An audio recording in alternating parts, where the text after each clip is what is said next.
Hello friends, 3,567 subscribers and fellow survivors of narcissistic abuse. Welcome back to Diary of a Narcissist Ex-Wife. My name is Meredith and these are my true stories, thoughts, and opinions. And today is going to be an opinion day. So today I want to talk about the times Meghan has gaslighted us, in my opinion, has gaslighted us. I've actually had the notes for this video for about 3 weeks before the Woo Flu started, but that's just made me feel real kind of serious, and I just haven't felt like doing a video. But I was having a good hair day today. My bangs are finally starting to grow out. I'll never do that again. So I thought I'd go ahead and do a video since I already had it in the the notes, and I'm having a good hair day. So I want to talk about when Meghan has gaslighted us. So first off, we don't really know how old she is. She's claiming to be 38, but apparently everybody that she graduated with is like in their 40s, their early 40s now. They're like 42. So, and I didn't hear anything about her being extra super smart and skipped a bunch of different grades. So that's something, that she could be lying to us about. Also, how many times she has been married. Okay, so we know about Trevor Engelson, who is supposedly husband number 1. But there are rumors of husband number 2, who is named Joseph Goldman Giuliano. He is a Northwestern University alumnus, so that may be where they met since she went there as well. He is a criminal attorney, and supposedly he was the first marriage, and they had that one annulled because I guess she's Catholic, and if you have a marriage annulled, it's like it never even happened. So I guess you can get away with one on that and not count it. So, wow, I wish I could go back and do that with marriage number 2 as if it never existed. That would be wonderful.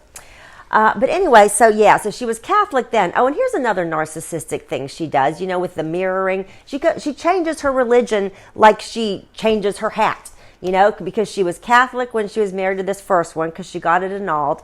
Evidently, she converted to Judaism for Trevor Engelson. And then when she married Harry, she converted to the Church of England. So she's had 3 religions at least in her life. So apparently it doesn't really mean a lot to her. So also, let's talk about the babies, because there are rumors that she had a daughter when she was very, very young, and I have heard a couple things about that. I have heard that she gave the daughter up for adoption, and I also heard that Samantha Markle may have raised the daughter. And I don't know if Samantha Markle has ever said anything about this. But so there's another rumor. And here's the thing with rumors, okay? So I can't necessarily say that Meghan has purposely gaslighted us, but when a person has this many rumors floating around about them, it's because they're shady, all right? We've just got to admit it, she's shady. All right, so how many babies has she had? We don't know, but there was rumors about a daughter before Archie. Oh, and speaking of Archie, well, I'll get to Archie because I want to do this in chronological order. So then the next one, now this was an obvious gaslighting, talking about how she and Harry met and how she had no idea who he was when she met him when they were fixed up. Well, that's a lie. Everybody in the whole world knows who Prince Harry is, and we have for our whole lives. And and she apparently adored Princess Diana, so how could she adore Princess Diana and not know that she had 2 sons? So that was obviously a lie. But, and there were several different stories about how they met. So here are the ones that I heard. All right, well, the ones they told at the engagement interview was that they were introduced by a mutual friend who they didn't want to name because they wanted to keep that friend private. Why? I don't know. Probably because it's a lie. So the other 2 stories that I heard were, she was dating that chef, Corey Vitiello from Canada, at the time that she met Harry. And he actually was one of the chefs at a dinner Harry was doing, I think for the Invictus Games. And Meghan was Chef Corey's +1, and so she met Harry at that dinner, which evidently was in May of the year that they really supposedly met, which was, 2016, I guess. So that was another story about it. And then I've also heard that it was Marcus Anderson from the Soho House who introduced them. So there are three plausible stories about how they met. All right, then we have the whole pregnancy issue. And Yankee Wally has a fantastic video out there. In fact, she's got a bunch of them about Meghan's pregnancy and showing the baby bump and how it grew and how it deflated and how it moved around, in all kinds of inhuman ways, that people who have ever been pregnant know your stomach does not do when you're pregnant. So check her out. And Yankee Wally recently subscribed to me, which just tickled me to death. So Yankee Wally, hey, I watch you all the time. You are one of the people that I get my information from. So thank you so much. So anyway, so about the pregnancy. So there were articles out on October 15th that she was 15 weeks pregnant. All right. So if you do the math on that, if she was 15 weeks pregnant on October 15th, she would have gotten pregnant in June of that year. All right. Well, Archie was born in May of the next year, which makes that an 11-month pregnancy. So we were definitely gaslighted about how far along she was or if she was even pregnant. There are rumors that she had a surrogate. Who really knows? I saw her doing things when she was supposedly pregnant that pregnant women just cannot do. So, I don't know. What do y'all think about that? Let me know in the comments. So then, Archie. Archie is a very mysterious little guy. So, first off, Archie... Is there an Archie? I guess is the first question. Is there an Archie? Because first of all, with the birth certificate, when a royal baby is born, the doctors who are in attendance always sign it and put it out there in the announcements at Buckingham Palace. Well, the one out there for Archie, no doctor signed it. That's like a first, which is one of the things that makes me believe that there's not an Archie, because there were no doctors willing to say that they were present at a birth because there wasn't a birth, which leads us to believe that there may have been a surrogate involved.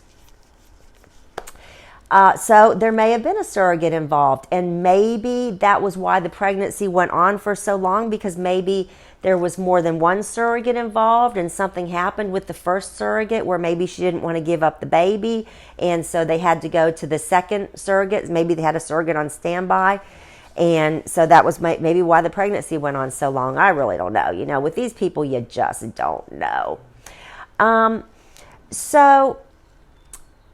And then another thing that I wanted to talk about where she gaslighted us on was about the whole moving thing and wanting privacy. To me, this is the biggest one of all. This is so obviously a lie. Anybody that can't see it is blind or stupid. That's all I can say. Because, all right, here's the thing. They want to get out of the royal family because there's too much media scrutiny on them in the royal family. So they flee, they move to Canada, they don't want to be bothered while they're in Canada. Yet all these little fluff pieces keep coming out about them in the paper. And, all these little pictures of Meghan. Like the one where she was walking Archie, where it doesn't even look like Archie. It looked like it was a doll, because the way he was hanging out there lopsided. There's no kid that would hang like that and not be screaming. I mean, and I've never seen the kid. The only time we've ever seen him alive and moving is in South Africa. And every time you see Archie, he looks different. And I know babies change, but I don't know if they change that much. And the way that they're always holding him, it's like they don't want you to really get a good look at him, because they're always got a hand plastered against him and they got his face turned like this, so they really don't want you to get a good look at him. And maybe it is because they are swapping out Archies. Who knows with these two? But so they wanted to move to Canada so that they could have their privacy. But how'd that work out? They flee Canada right before the border closes, which I have my doubts about. and end up in LA where Doria lives. So I could see her wanting to return to her hometown where her mom is. You know, we all want to be near our moms. But if you are a famous duchess married to a famous prince, that's the worst place in the world to get privacy. When you were in Vancouver, we weren't getting any pictures or stories about you except for the ones that you yourself personally put out.